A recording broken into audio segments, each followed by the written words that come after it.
No. Anybody here ever done that and had it work for them? It doesn't work. It's like a black hole in your heart.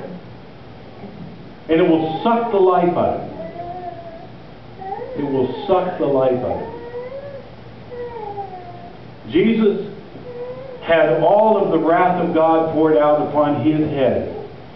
And you already agreed with me that none was saved for you. So does God want you to continue to suffer? No. You got some doubts here, folks? Let me start over. He doesn't want you to suffer. Okay? A couple weeks ago, Ed was supposed to pick me up to bring me to church. And, you know, I can do this because Ed knows I love him.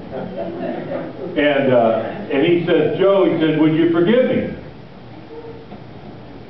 Now, some of you think that I said, yes, I forgive you. Well, yes, I did.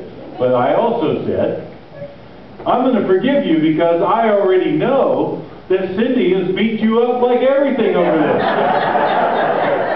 You've already suffered enough. So I'm going to forgive you. Get the idea? God has that attitude toward you. You've already suffered enough. What if she hadn't suffered enough? Yeah. Well, I know Cindy well enough. So. But that's the key. God looks at you and says, you've suffered enough. He never intended for you to suffer. He does not want you to suffer. He is not willing that any should perish. See? That's the God we serve.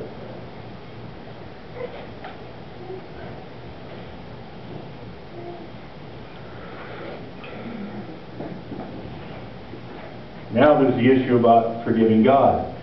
That may sound weird to you. Does that sound strange to anybody? Do you think God wants you to forgive him?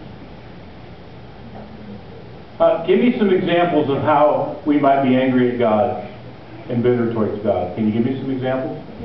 Taking a parent from us when we were just a child. Okay. Why? Because we expect God could have stepped in and done something, saved that, right?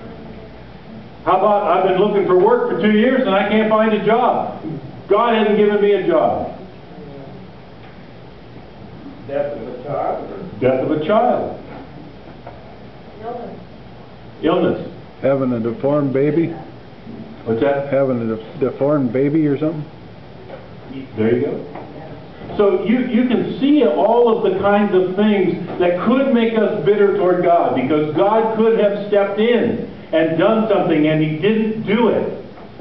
And when we become bitter to God, what does that do to our relationship with him? Are you like looking forward to the next time you can sit there and talk with him? It becomes a barrier. And you have no idea how many times I've had someone in my office and they'll go through forgiving, friends and family, and they'll forgive themselves, and they did okay, and then they come face to face with having to forgive God, and all of a sudden everything just unravels.